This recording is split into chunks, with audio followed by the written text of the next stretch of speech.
Perdón, tuve ahí un detalle técnico. Y bueno, la idea es que lo verbal tengamos muy bien claro porque va a haber preguntas, más bien no preguntas, sino va a haber que menciones las diferencias entre uno y otro, entre comunicación oral y escrita, y tú puedas encontrar esas diferencias y saberlas redactar bien como lo está pidiendo, eh,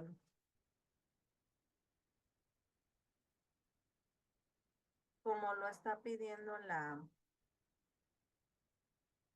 la actividad, ¿no? Y por ejemplo, en la comunicación verbal tenemos que tener bien claro, y creo que sí, no hay ningún problema en ello, es que se utiliza el canal auditivo, o sea, se escucha, ¿no? Y el mensaje es a través del oído.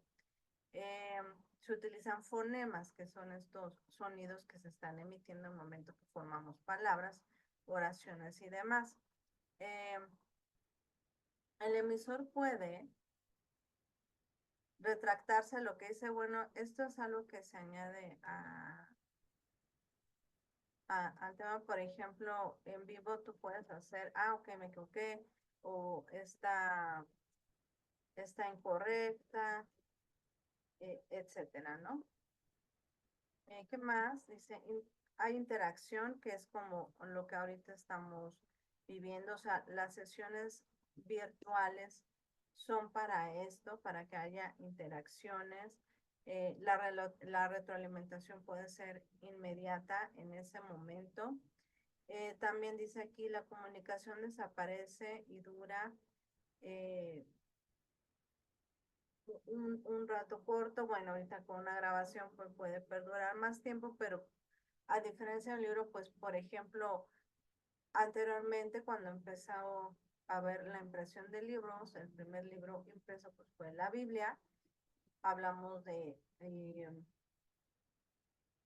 no me acuerdo la fecha, yo soy súper mala para las fechas, pero aquí lo busco.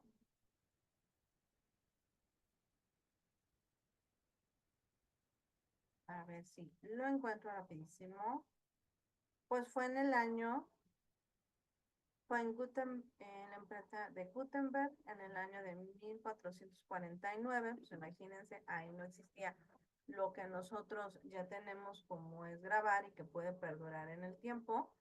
Y lo escrito sí, ¿no? Esa sería una diferencia.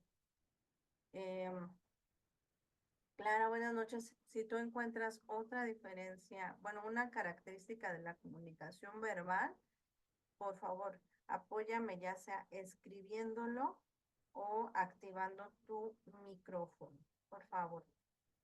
También dice aquí que en la comunicación verbal se utilizan soportes verbales y no verbales, así como elementos de acción comunicativa tales como movimientos, desplazamientos y distancias, gestos, tonos de voz, uso de apoyo visual y elementos. O sea, lo que ahorita nosotros estamos haciendo, ¿no?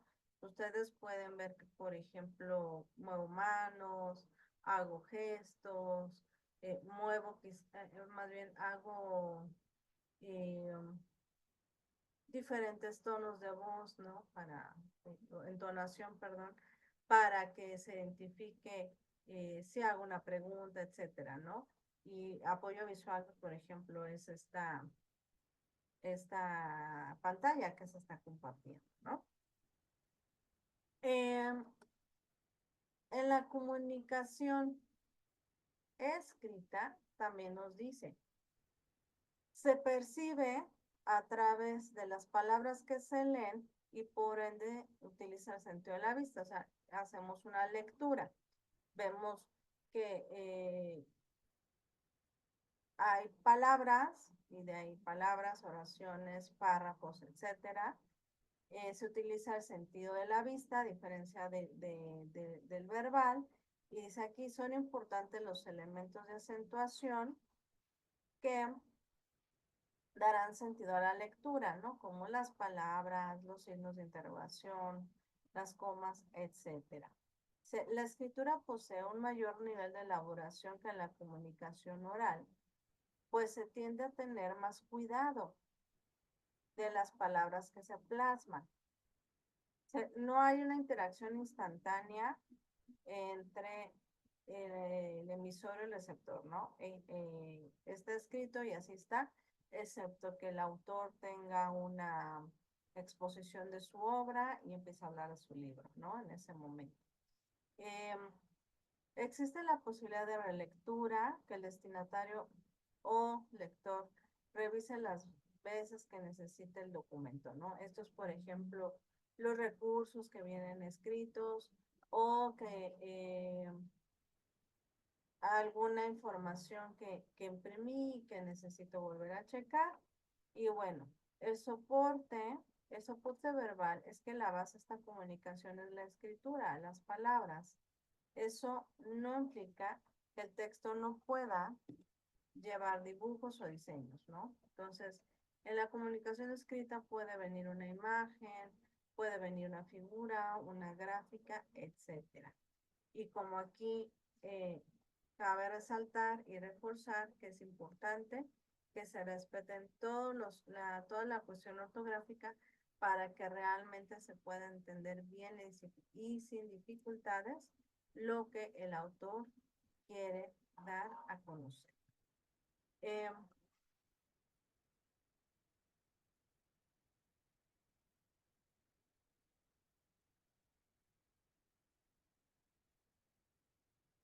Bien, entonces vamos a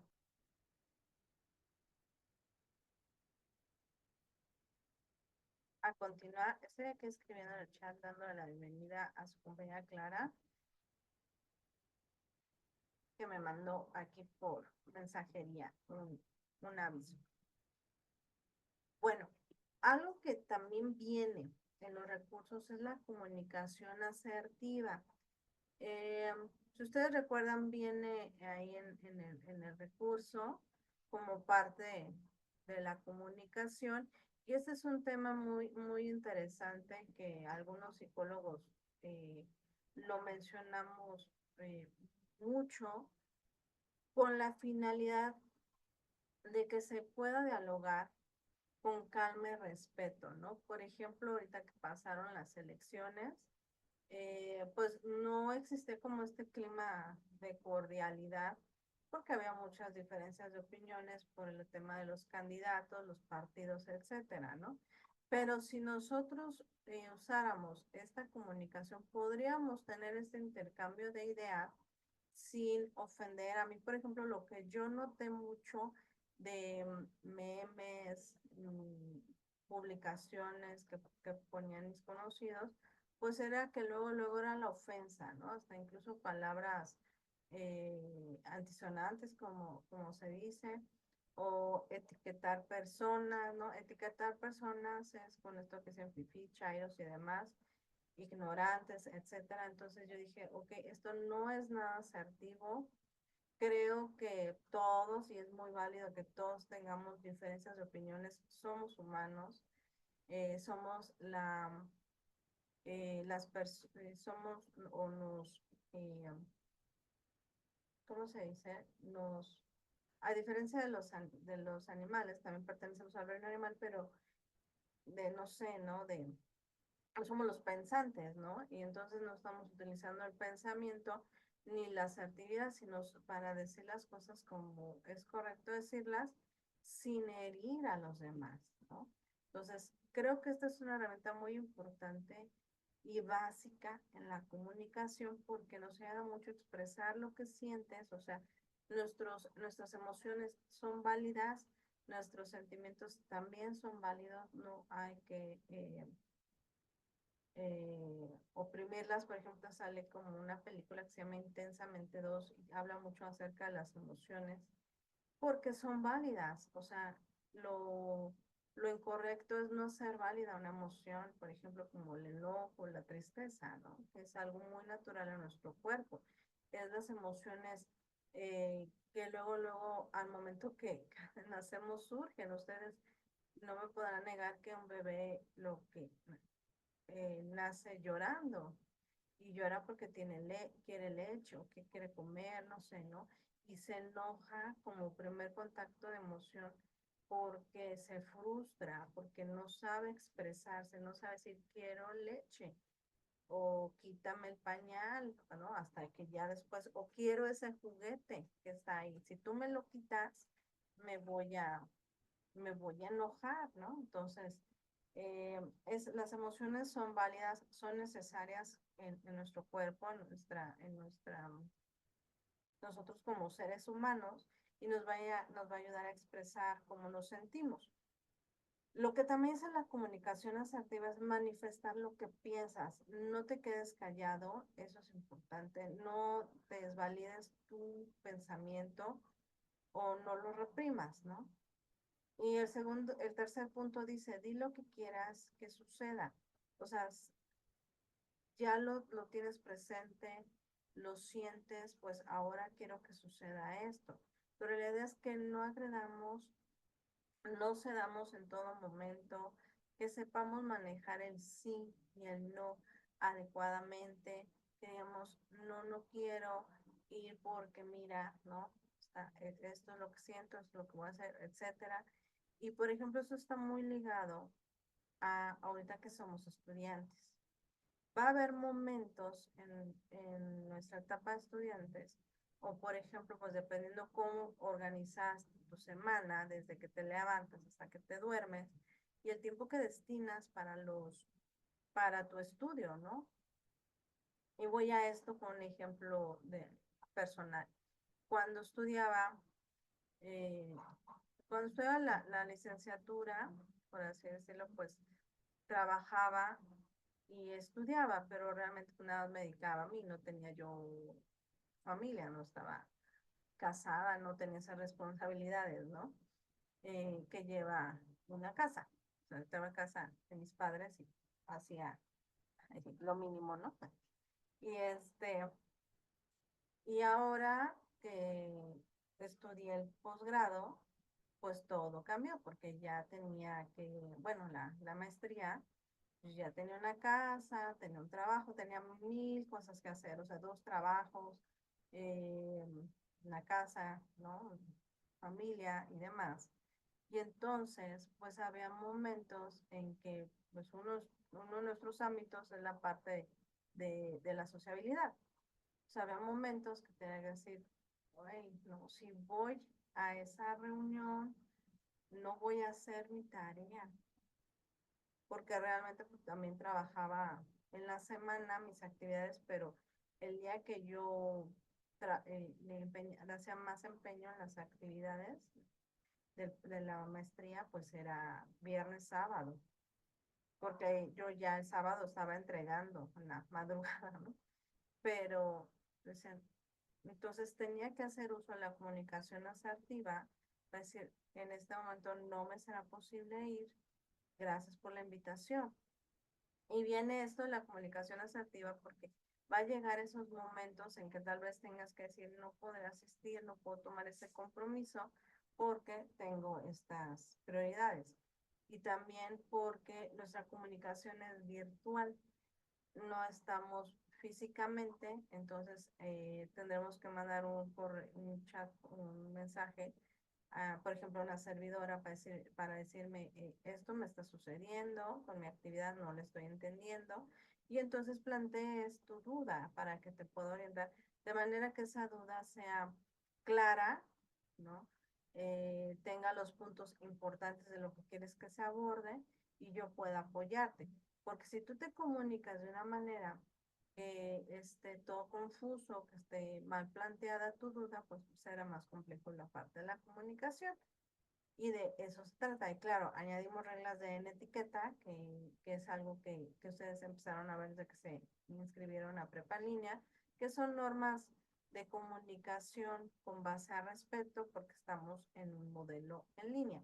Entonces, yo les invito a que chequen la comunicación asertiva. Es un tema bastante interesante, pero es un tema que tiene muchos puntos positivos para la comunicación.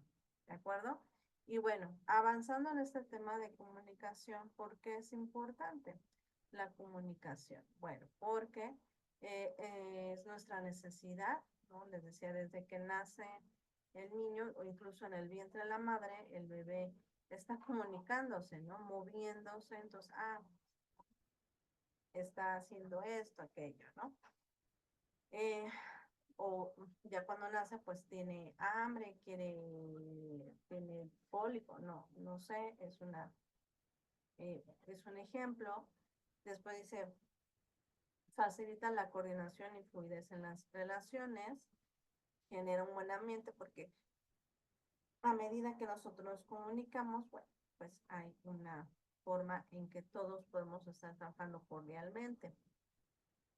Ayuda a informar, a persuadir, regular y motivar, ¿no? Entre muchísimas cosas más que tienen importancia en la comunicación, están estas. Si ustedes ubican más, pues podrán responder la pregunta o más bien la mención que tienen que hacer en la actividad 2 acerca de este tema de la comunicación. Ahora, para que todo quede de manera más clara, es relevante tener una buena ortografía. Y en esa buena ortografía son las reglas de acentuación. Aquí tomé esta captura de pantalla, bueno, más bien descargué esta imagen para nada más tener las reglas de uso de la tilde, o sea, del acento, y está un poquito más claro. En el recurso también viene un cuadro donde se separan de acuerdo a la acentuación las palabras agudas, llanas o graves, esdrújulas y sobresdrújulas. Así se clasifican las palabras de acuerdo donde recae o cae el acento. Conforme a la regla ortográfica, y todo lo recordaremos porque en primaria nos lo enseñaron, nos dijeron que las palabras agudas se acentúan cuando terminan en N, S o vocal. Un claro ejemplo es la palabra que está acá arriba. Acentuación termina en N, por lo tanto, se acentúa. Se acentúa porque la regla lo menciona de este tipo, porque se escucha que recae ahí. Ustedes me pueden decir por qué reglas no si también termina en S. Ahorita les voy a mencionar por qué, porque hay diferentes tipos de acentos. Las palabras llanas o graves es todo lo contrario a la regla de las agudas. No se acentúan cuando terminan en N, S o vocal, ¿ok? Es todo lo contrario. Por ejemplo, la palabra hábil, la palabra lápiz, etcétera, son palabras que no terminan en esto que indique, por lo tanto se acentúan. Y las palabras esdrújulas y sobresdrújulas siempre se acentúan. Aquí no tiene una regla específica que si tiene esto o no tiene esto, no se acentúa. ¿De acuerdo? Esto es en cuanto a los acentos. Estamos viéndolo muy rápidamente para, la idea es que recordemos lo que nos enseñaron en la primaria acerca del acento y que sobre todo no se les vaya a olvidar al momento que hagan sus actividades y que den una revisión a si realmente está bien escrita esa palabra. Por ejemplo, aquí dice los tipos de acentos. El prosódico es, por ejemplo, reglas, lo que le decía, pues esta palabra termina en S, ¿por qué no está acentuado? ¿Por qué? Porque es un acento prosódico, se pronuncia pero no se escribe, ¿ok? Si no todas las palabras tendrían acentos y estarían correctos. Pero no sé si ustedes recuerdan que las palabras se separaban por sílabas, ¿no? Y hacíamos así como una cunita la palabra cama se separa en dos sílabas, ¿no? Y decimos cama. ¿Dónde recae más el sonido donde debería ir el acento? Y nosotros decimos en K o en ma, ¿no? Y ahí no poníamos el acento, pero teníamos muy claro, conforme a nuestro oído, que ahí se ponía. Debería ir un acento, pero que no se pone, ¿no? El siguiente es el ortográfico. Ese es el que sí se escribe, se pronuncia y se escribe, y son todos los que también caen las reglas ortográficas de agudas, graves, eh, esdrújulas y sobreesdrújulas, y tiene que llevar la representación gráfica de la tilde. La tilde es ese puntito, ese palito que nos va a ayudar a poner el acento. Ese es el ortográfico. Y por último está el diacrítico, que es el que se expresa con una tilde. Y la función es diferenciar el uso de palabras. Por ejemplo, en las clases de palabras es muy claro el artículo y el pronombre, ¿no? Si se acentúa, si no se acentúa, todo radica en ese uso. Por ejemplo, ponemos el niño, ¿no? O con la palabra el separamos un elemento. Entonces, estos son los tipos de acentos. Al momento que estemos construyendo nuestros textos, diferenciemos bien qué tipo de acento es para notar si sí lleva un acento o no lleva un acento. Esto es importante para que nuestros textos queden muy bien realizados. Ahora, para que también nuestros textos queden bien realizados, hay un recurso que se llama uso de conectores. También el recurso viene en la página. Mi invitación es, añádanlos a sus textos, no pasa nada, porque nos va a permitir que al momento que estemos redactando, lo que hacen los escritores es que en eso están escribiendo, y muchas veces las ideas ya no fluyen y hay como este tipo de pausas ¿y qué escribo? Entonces, a nosotros nos puede pasar lo mismo cuando estamos redactando, pero un conector te va a ayudar, perdón, a unir una idea con otra porque va a permitir calidad y claridad en el escrito. Eh, Va a enlazar una idea con otra. Vienen diferentes tipos de conectores. De igual modo, todo radica, todo radica en el uso que tenga o que se vaya a aplicar, ¿no?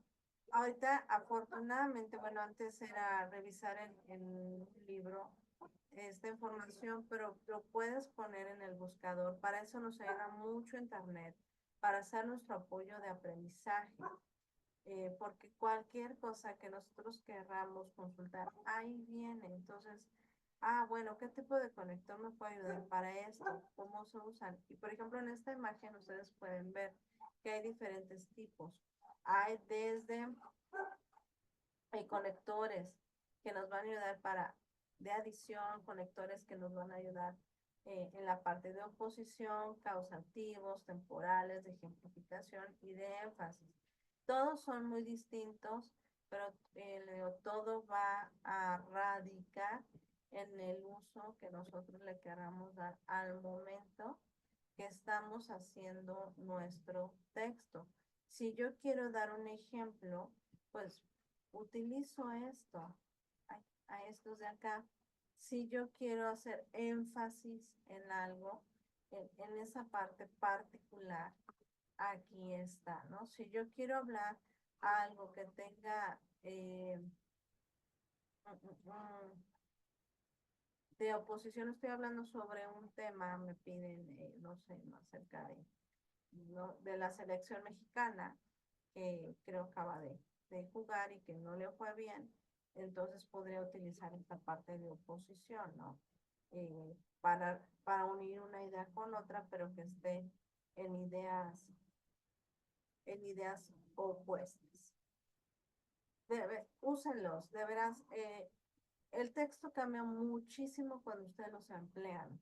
De veras, perdón que te mucho esta parte, de veras, pero quiero recalcar mucho en esta parte, ¿no? Que el texto se va a ver mucho más formal, mucho más, ¿cómo decirlo? Mejor elaborado, ¿no? Mejor cuidado ese texto. Y para esto también se unen las clases de palabras, que les digo, es esencial que nosotros las tengamos claras, sepamos muy bien la clasificación y las categorías, porque son categorías gramaticales, perdón. A nosotros nos enseñaron en español, primero ubicar en una oración el sujeto y el predicado. Eso fue lo primero que nos enseñaron.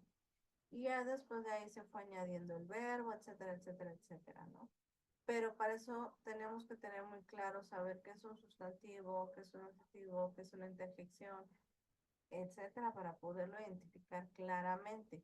Por eso en la actividad integradora número 2 les pide que ustedes en un párrafo identifiquen estos puntos para que quede bien aprendido y bien adherido ese aprendizaje.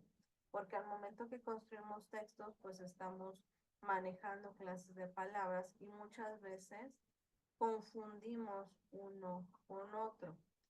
Eh, el más común es el, ¿cómo se llama?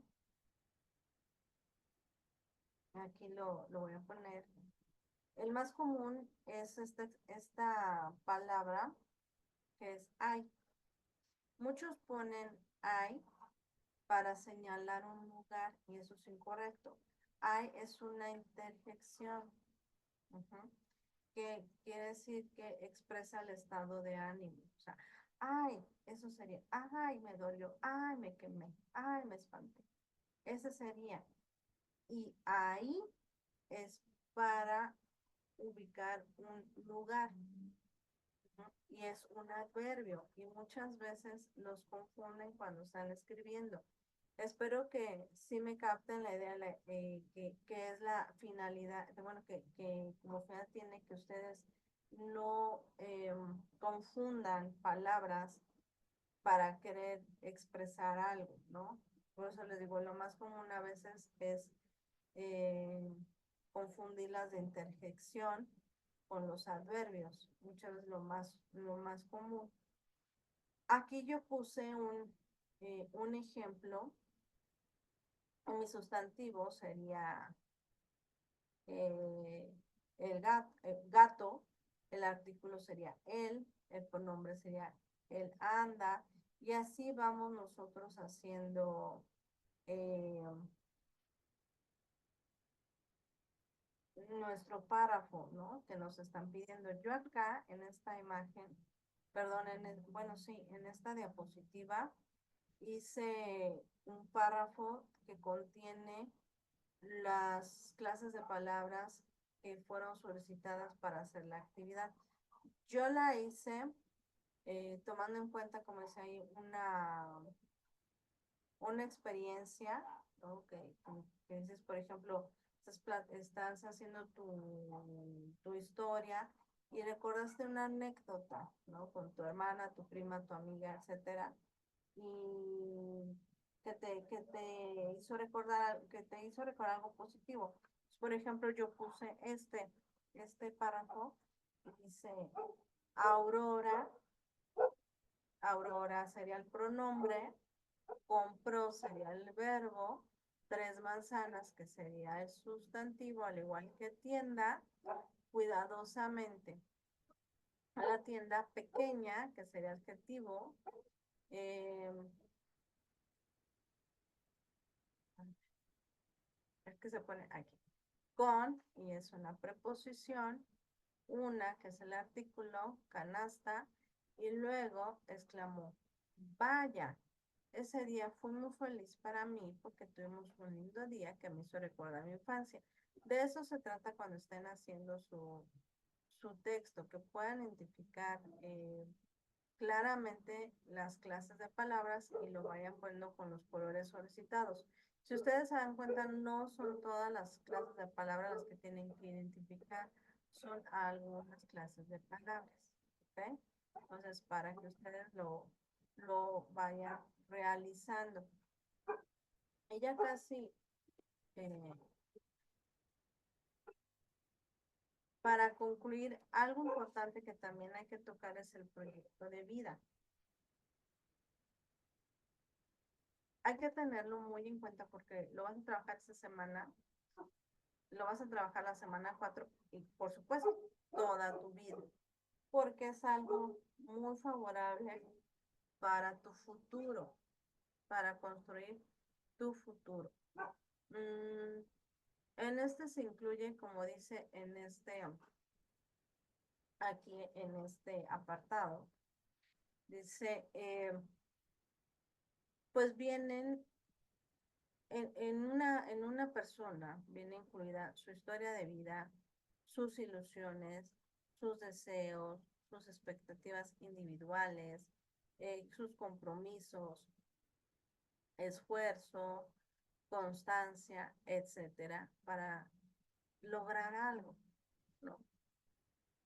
Si ustedes lo ven en su historia, cuando la planteen, pues vienen los logros que han tenido, ¿no? Desde em, familiares y demás, ¿no? Entonces la idea es algo similar a esto, pero lo vas a plantear en tiempos, en un futuro. ¿Por qué? Porque un proyecto de vida incluye tiempos.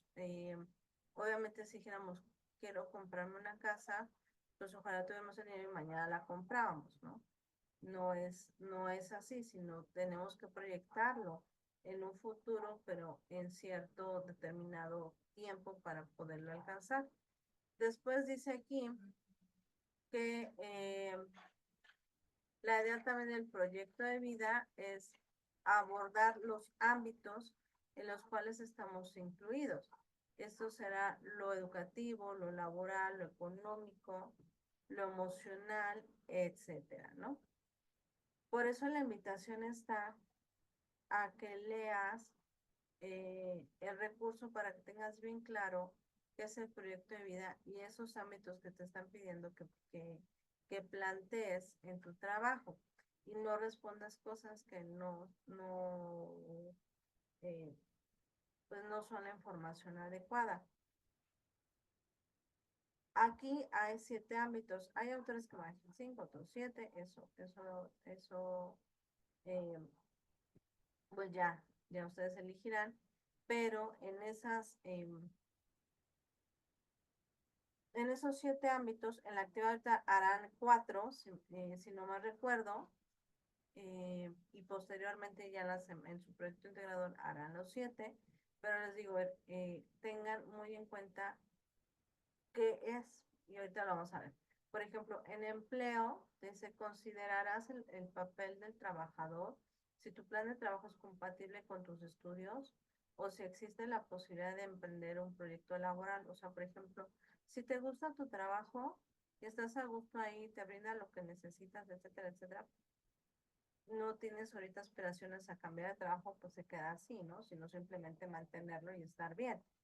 En la educación es tomar la decisión de continuar o no con prepa en línea, así como de transitar hacia la educación superior o continuar un trayecto formativo o capacitándote para el trabajo. Por ejemplo, pues ahorita la primera meta a cumplir es esta semana, ¿no? Posteriormente será la otra semana y concluir con éxito el segundo módulo.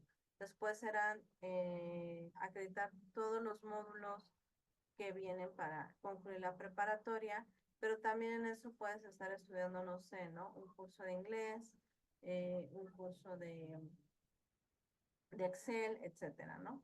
El siguiente ámbito es seguridad financiera.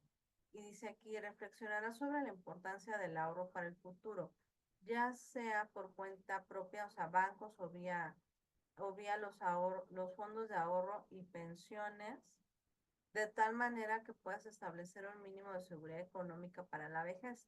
Asimismo, plantearás tus metas para alcanzar una mejor opción de empleo o insertarte por primera vez en el campo laboral. Por ejemplo, tenemos estudiantes que están estudiando, que son menores de edad, ¿no? Entonces, pues, se van a insertar a la vida laboral.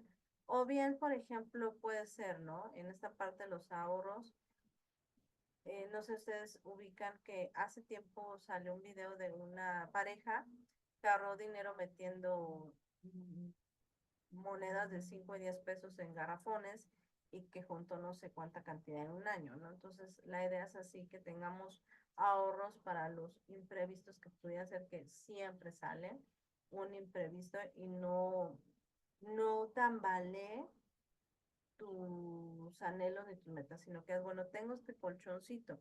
Por ejemplo, podemos decir, no me sobra el dinero, pero a veces hacemos esta reflexión de, por ejemplo, si la Coca-Cola de 3 litros cuesta 37 pesos y tomamos 3 litros de Coca-Cola diario, vemos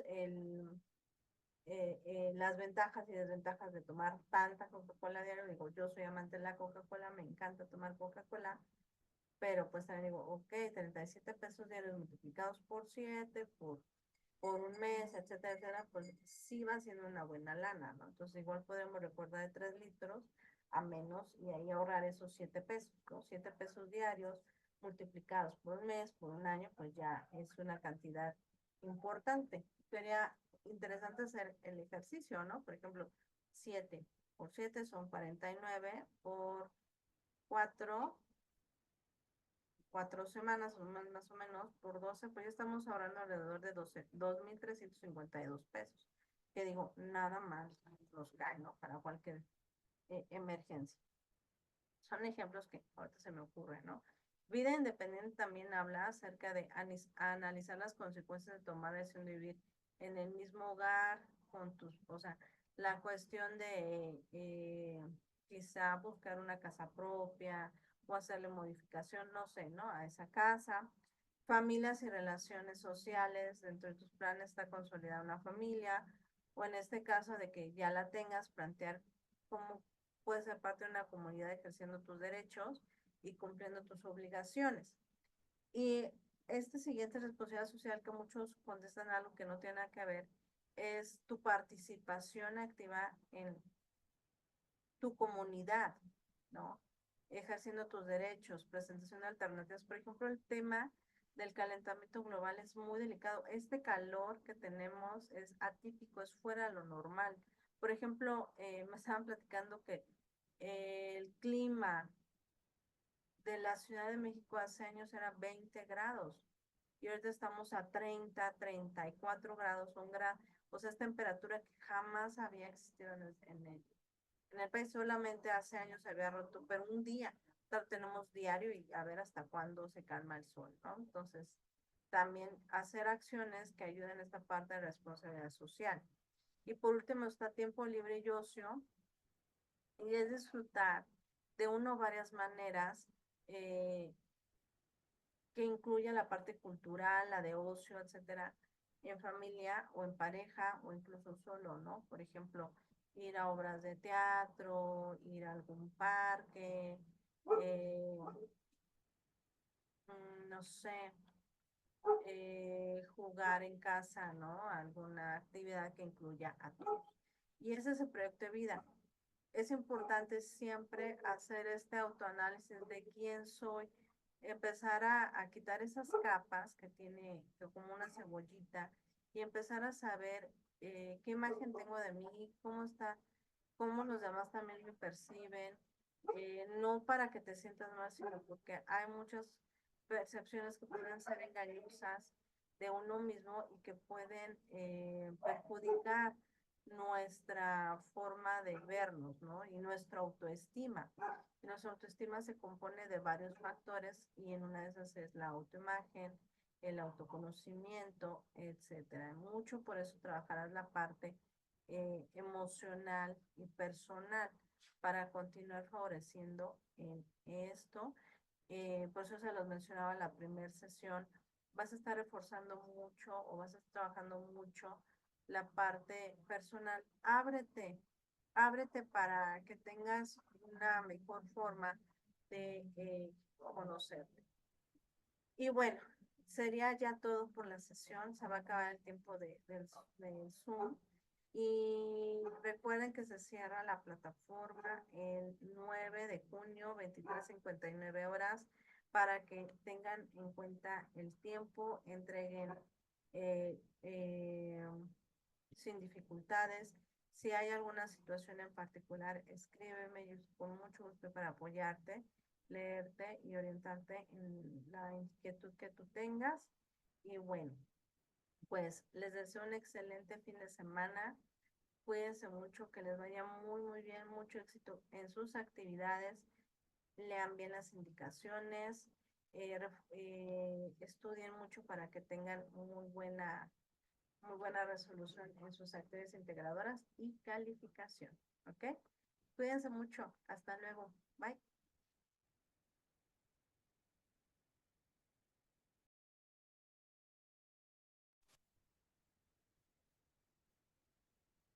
Hola, muy buenas noches. Bienvenidos a la sesión de espacio abierto virtual para el aprendizaje en nuestra sesión número 1 de semana 1 y espero que todos se encuentren muy, muy bien y vamos a iniciar nuestra, nuestra sesión. Eh, Listo, ya se ve, ya me veo aquí en pantalla. Y bueno, esta sesión tiene la particularidad y de esta manera estaremos trabajando de reforzar los aprendizajes, más bien reforzar a los recursos de apoyo que van a favorecer los aprendizajes. Eh, Cada unidad tiene ciertos recursos destinados para elaborar las actividades y que, bueno, faciliten hacerlo, ¿no? Y sobre todo entender que nos están pidiendo y estamos mejor preparados para hacerlas sin dificultades. Y bueno, lo que vamos a ver son varios puntos el día de hoy. Y entre ellos es las estrategias de aprendizaje.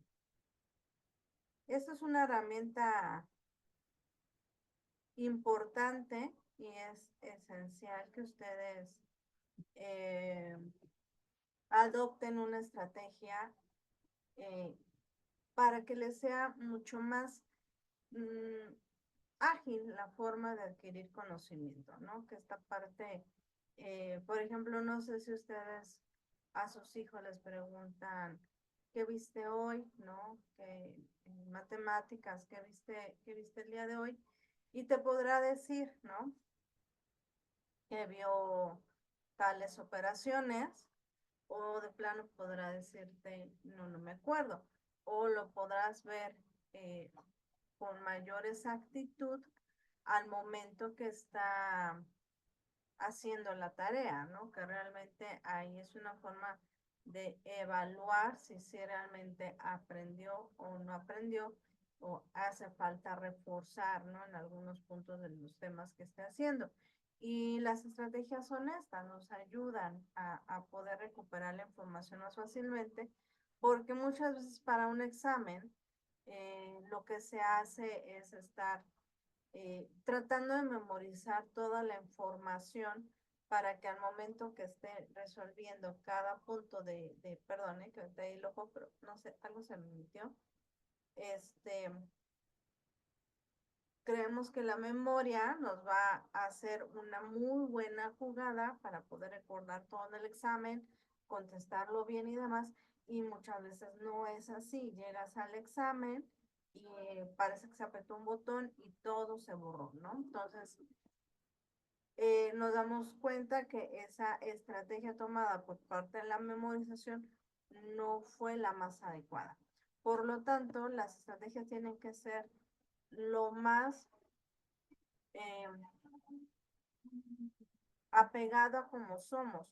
Por eso parte del módulo es conocerse, saber cómo soy. Si soy una persona que fácilmente el ruido distrae, pues tengo que tener una estrategia que me ayude para eso. Si tengo problemas con la comprensión lectora, o sea, leo, pero trato de comprender el tema, pues tendría que trabajar una estrategia que me ayude. Y aquí en la pantalla, aquí está un recurso que se llama estrategias de aprendizaje, que son, eh, es un recurso tomado de la plataforma que viene ahí para que se lo chequen. Y es lo que les comento, ¿no? Es una eh, forma de que nosotros podamos aprender, pero viene desglosado, ¿no? Aquí lo desglosa primero que es una estrategia y luego que es un aprendizaje, ¿no? Como estrategia, nosotros sabemos que una estrategia es un plan para alcanzar un logro, una meta, nos va a ayudar para cumplir algo, ¿no? Nosotros podemos hacer, por ejemplo, hay videojuegos que son de estrategia, ¿no? Que tienes que trazar un plan para que, o con todo el equipo, ¿no? Para poder lograr algo, ¿no? Derrotar al enemigo, ¿no? Muy comúnmente es eso.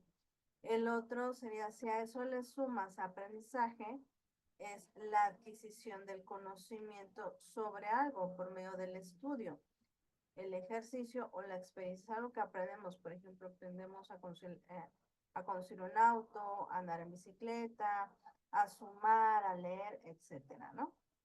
Y si sumamos estas dos palabras, tenemos estrategias de aprendizaje, que son secuencias de actividades cuya ejecución tiene el fin de facilitar la adquisición, almacenamiento, recuperación y uso del conocimiento. ¿De acuerdo? Entonces, eh, es importante que cuando nosotros vemos un tema, ¿no? Por ejemplo, en esta semana que es clases de palabra, pues recordemos rápido, ¿no? ¿Qué son las clases de palabras y cuáles son las clases de palabras? Y no se nos complique recordar, por ejemplo, qué es un sustantivo, ¿no? O qué es, bueno, un verbo, ¿no? Y así todas las demás clases de palabras, porque luego es muy común que pudiera llegar a pasar. Creo que no se estaba compartiendo la pantalla, ¿verdad? No, no, que me fijé, una disculpa. Creo que ya se ve. Espero que sí. Una disculpa. Ya está. Existen diferentes tipos de estrategias. Todo radica en la finalidad y uso que tengan. Eh, yo los sugeriría, la actividad uno les pide, ¿no? Empezar a adoptar estrategias de aprendizaje. Pero pues a veces no sabemos cuáles son las más adecuadas. Hay muchas en internet, muchos tutoriales, páginas, blogs, etcétera. Pero también ayudaría mucho que, claro, leyeras el recurso y lo puedas también tratar con la tutora, ¿sí? Tutora, ¿cuál sería una buena estrategia de aprendizaje para mí? Mire, yo soy así, así, así, ¿no? Entonces ahí ya, ella podrá brindarte una mejor información, ¿no? Si te interesa esta parte. Algo que también escogemos en las estrategias de aprendizaje, pues, digo, radica, como decía, mucho en su finalidad y su uso. Algunos de nosotros, si utilizamos mucha información, pues la verdad es que se nos va y nos podemos motivar, aburrir, etcétera. Por eso, en mi caso, yo busco estrategias de aprendizaje donde yo tengo que utilizar pocas palabras y que estas sean como palabras claves, ¿no? Por ejemplo, lo que a mí me ayuda mucho, pues son los mapas. A mí los mapas, un mapa conceptual que son pocas palabras y que tiene flechas, me ayuda bastante. Los cuadros comparativos, ¿no? Que es esta que está acá, es para promover la comprensión mediante la organización de la información, porque si yo veo muchos datos y que estos datos están organizados, tiendo sí a confundirme y aburrirme y ya no hago nada. Otra cosa que, por ejemplo, otra estrategia de aprendizaje es el foro, son estos grupales. El foro lo tenemos todas las 4 semanas, 4 de foro aprendiendo y una de foro de integración. Porque el aprender todos de todos, esa es la finalidad, que todos aprendamos de todos. Eh, es como, por ejemplo, cuando explica el docente, pero no le entiendes, pero te explica un compañero y le entiendes. Esa sería con la forma. ¿Por qué? Porque probablemente el lenguaje que utiliza el compañero es más entendible, menos técnico, más paciente, etcétera, ¿no? Determinadas características que ayudarán a entender correctamente. Luego, todo se tiene que checar, revisar y adoptar la estrategia que sea más compatible con ustedes, ¿de acuerdo? Hay algo que creo que me salté y es esto. Cómo hacer una estrategia de aprendizaje? Yo les decía, tienen que hacer esta reflexión de conocerse a sí mismo, saber, ¿no? Cómo soy, saber qué habilidades, capacidades tengo como estudiante para hacer estos cambios necesarios y requeridos para poder aprender. Y algo que ayuda mucho es empezar a entrenar el cerebro y desbloquearlo. Pasa mucho, por ejemplo, que nos ponemos algunos de nosotros la barrera con las matemáticas, diciendo, ah, no, las matemáticas y yo estamos peleados. Las matemáticas y yo no somos amigos, ¿no? Entonces ya te pusiste una barrera donde ya te estás preparando para no trabajar, para no aprender o no reforzar algo. Entonces, en mi sugerencia está que hagan esta práctica. Aquí les dice que hagas dos listas e inicies frases como viene el ejemplo. No soy capaz de, para mí es difícil, no tengo la capacidad de, eh, como estas, ¿cómo diremos? Como estas frases eh, ne- eh, eh, negativas que solemos tener y de ahí empezar a hacer la lista número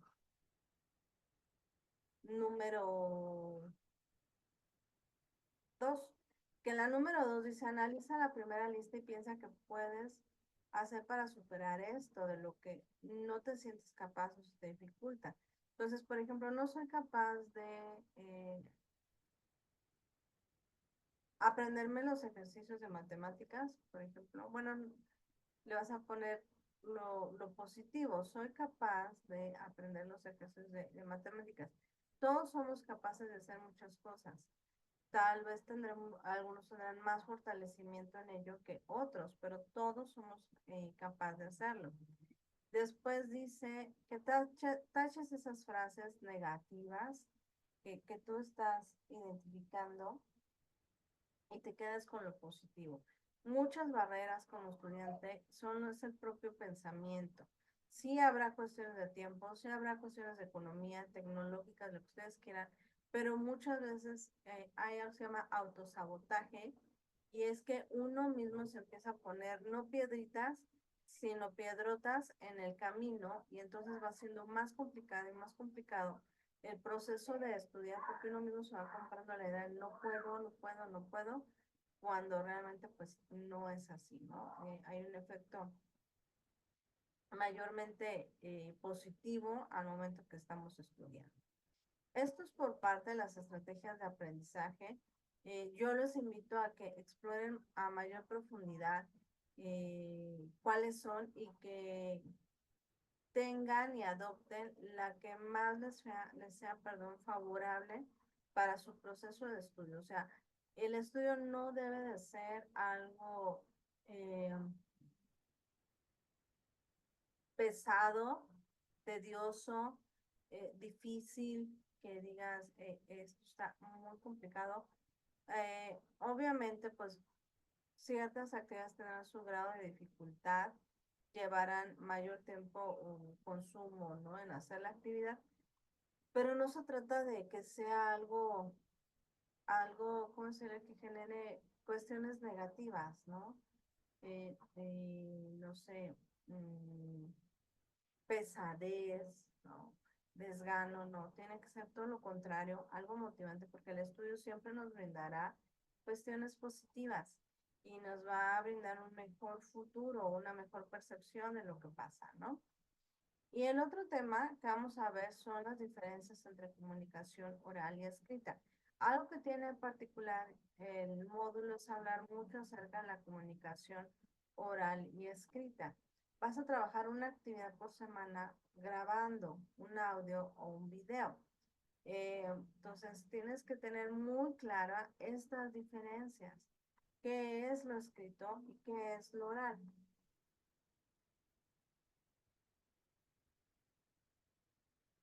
Para ello, tienes que, yo aquí en esta imagen, bueno, no, lo tomé eh, porque se me hizo muy práctico. Les digo a mí, como estrategia de aprendizaje, los cuadros comparativos me ayudan mucho porque no es cargar tanta información, es información concreta y que les va a ayudar mucho a